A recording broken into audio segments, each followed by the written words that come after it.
It's a very political heavy day today, I think, on this TYT Sports panel. Hassan Piker, Francis Maxwell. We're going to discuss, as you may have not heard, but the Turkish coup attempt that happened last week seems to have trickled its way over now to the sporting world. Mario Gomez, German international, played his trade last season at Besiktas. Had a very successful season, scoring 28 goals in 41 games for the Istanbul club. Has said that he's leaving because of this the Turkish coup attempt, and he does not feel that he wants to play his trade in Turkey anymore. So we'll get to his Facebook post first before we throw it over to Haas and talk about how this is trickling over to American-based athletes as well. So this is Gomez's quote. It was a difficult decision that I had to think about a lot. I have to tell you, Besiktas fans personally, that it is very heavy for me that I will not be playing for the great club in front of you or the wonderful fans in this unique stadium anymore. The reason for this is completely down to the political situation. There are no sporting or any other reasons that have made me make this decision. It is purely down to the terrible events that happened in the last few days. Hope you can understand that. Huge thanks to the club, to the fans and the people within my family, and I have a lot of wonderful times. It was a fantastic year with the championship providing the absolute highlight. I hope that these political problems can be solved in a peaceful manner soon. Then it would be my great wish to play for Besiktas again. The club and the country grew very close to my heart in this past year. Hope to see you again very soon, and something in German in the bottom. Very close to my heart. Not close enough to risk my life because he's obviously leaving. Do you really think he's leaving because of the coup, or do you think he was just like, all right, I did a good job here.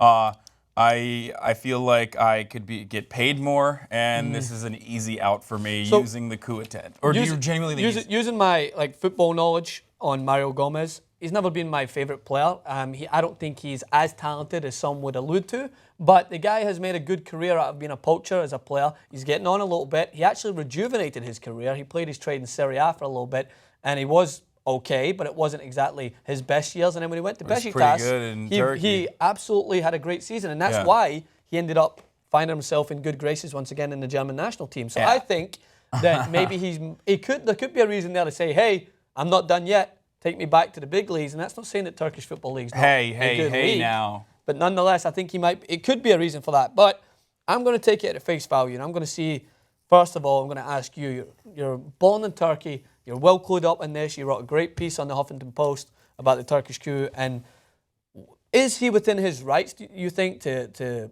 see this as a reason why he would want to consider moving elsewhere? 100%. I mean, if we're looking at it at face value, any person in the country can right now be like, fuck this, I'm not doing this anymore, there's a coup happening, I'm leaving. They just imposed martial law for 3 months. And they've declared it as a state of emergency. They threw out the Human Rights Convention, completely. They're forcing academics to stay inside the borders. They're not allowing academics to leave the country. They've fired hundreds of thousands of people. And eventually, I'm assuming they're going to start executing some people as well. They're going to bring back the death penalty as these coup attempts. Turkey is in very troubled times, and that is, I'm using that term in a very conservative way. I mean, anyone in the country doing any profession could be like, I need to go. I'm out of here. And they are well within their rights. Now, people are going to rip me apart for saying all this. But it's just my whole family still lives there, and I fear for them. Maybe that's because I've been living in America for so long now, for the past 7 years, but I genuinely am concerned for their safety at this point.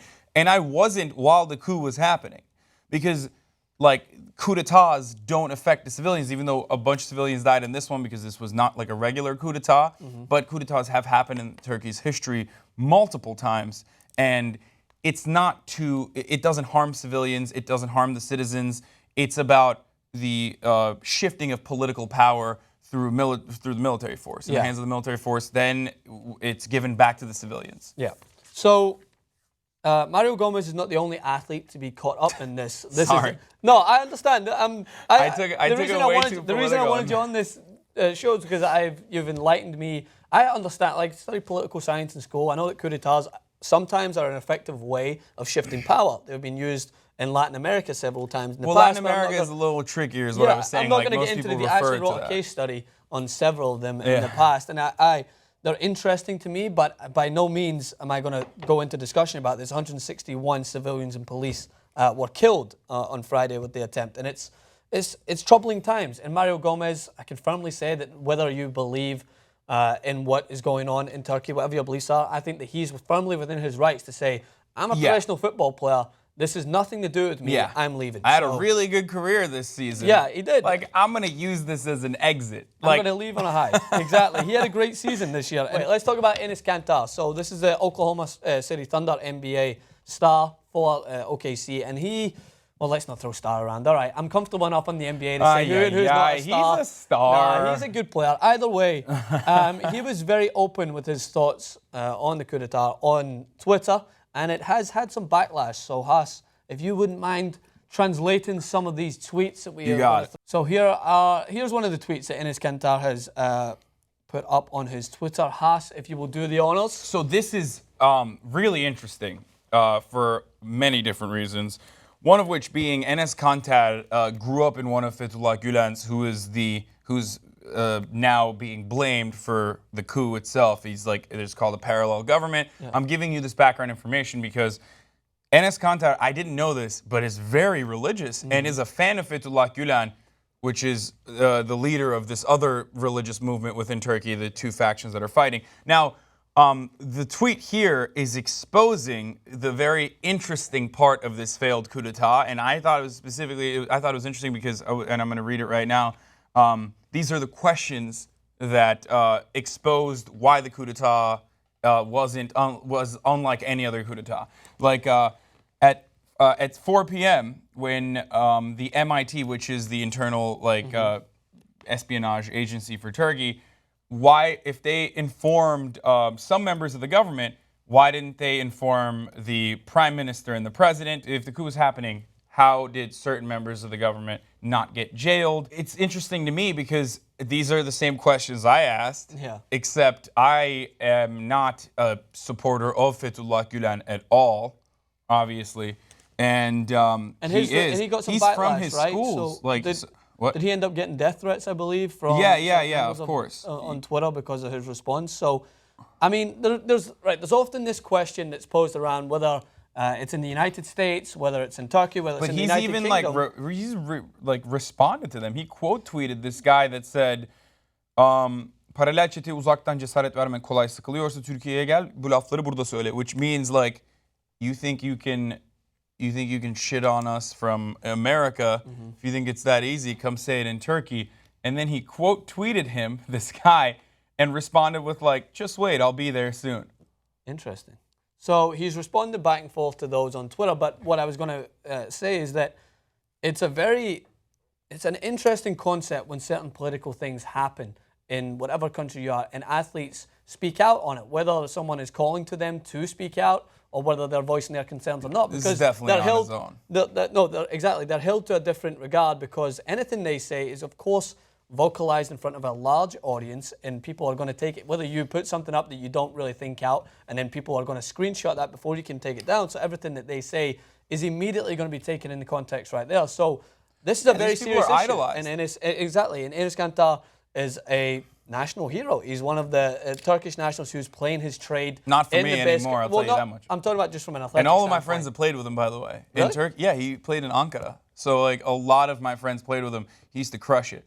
But look, I mean, it's different in Turkey. Like it's difficult to explain it in terms that like Americans can understand. Maybe some of our international audience members will understand this, but like every person in Turkey is heavily involved in politics in a sense that like everyone has an opinion. It's a much more openly debated subject than other countries. In America, most people, I feel like, don't really give a shit. They'd rather talk about Kim Kardashian's ass than anything else. Really? Well, I feel like, but now with the election cycle, it's picking up. People are talking about what really matters as far as government, but for the most part, it comes around every 4 years, you know? Yeah. No one really cares about politics unless it's an election cycle. No one really talks about it.